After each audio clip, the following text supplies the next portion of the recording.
జిల్లా minority welfare association ప్రార్థనా దళ వ్యవస్థాపకులు రెవరెండ్ డాక్టర్ జి రాజభూషణం 89వ జన్మదిన వేడుకలను ఆయన కుటుంబ సభ్యులు కాకినాడలో ఘనంగా నిర్వహించారు. గత 60 సంవత్సరాలుగా కాకినాడ పాత బస్టాండ్ ప్రాంతంలో ఇజ్రాయెల్ ప్రార్థనా మందిరం ద్వారా అనేక సేవా కార్యక్రమాలు నిర్వహిస్తున్న రెవరెండ్ డాక్టర్ జి రాజభూషణం సేవలను పలువురు కొనియాడారు. ఈ వేడుకలకు ముఖ్య అతిథులుగా పలువురు దైవ సేవకులు హాజరై వాక్య సందేశాన్ని అందించడంతో పాటు రెవరెండ్ డాక్టర్ రాజభూషణానికి జన్మదిన శుభాకాంక్షలు తెలియజేశారు. ఈ సందర్భంగా రెవరెండ్ డాక్టర్ జి రాజభూషణం మాట్లాడుతూ గత 60 సంవత్సరాలుగా ఇదే ప్రాంతంలో నివసిస్తూ ప్రభుత్వ ఉద్యోగ పదవి విరమణ అనంతరం ఇజ్రాయెల్ ప్రార్థనా మందిరం ద్వారా అనేక సేవా కార్యక్రమాలు, పేదల అభ్యున్నతికి సంబంధించిన అభివృద్ధి కార్యక్రమాలు చేపట్టానని తెలిపారు.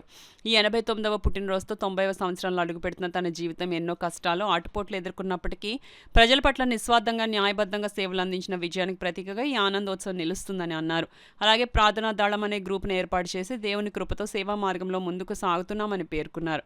ఈ కార్యక్రమంలో జిల్లా క్రిస్టియన్ మైనారిటీ వెల్ఫేర్ అసోసియేషన్ సభ్యులు reverend K Isaac, pastor Satya Talari, reverend Swamibabu, bishop CBI Sukumar, A Vijay Kumar, P Prakash Paul, కుటుంబ సభ్యులు, ఇజ్రాయెల్ ప్రార్థనా మందిరం సభ్యులు, పాత బస్టాండ్ ప్రాంతానికి చెందిన పలువురు ప్రముఖులు పాల్గొని వేడుకలను విజయవంతం చేశారు.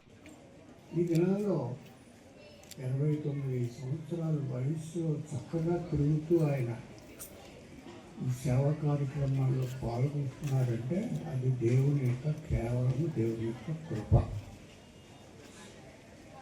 మరి మా గృహానికి మనం వచ్చినప్పుడు ఆయన స్కూటర్ మీద వచ్చాడు. స్కూటర్ మీద వచ్చినప్పుడు అడిగాను, స్కూటర్ డ్రైవ్ చేయొద్దండి, ఈ వయసులో మీరు బండి మీద వెళ్ళకూడదు అన్నాను. లేదండి, నేను పర్వాలేదు బాగా వెళ్ళిపోతున్నాను అని నా ఎదురుగుండానే స్కూటర్కి దూరంగా నేను స్కూటర్ కానీ కారు డ్రైవ్ చేయడం కానీ ఇంత వీలైంది బాగా. స్కూటర్ 15 ఏళ్ళు అయి ఉంటుంది, కారు 10. కాబట్టి ఆ వయసులో కూడా దేవుడు వారికి ఆలోచించు. నేను ఆయన పేరు రాజభూషణం గారు.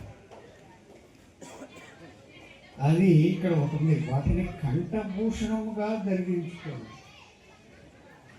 ఆయన రాజభూషణం ఎలా అయ్యారంటే దేవుని ఆజ్ఞలను, దేవుని మార్గాల్ని కంఠభూషణంగా ధరించుకున్నాడు ఆయన.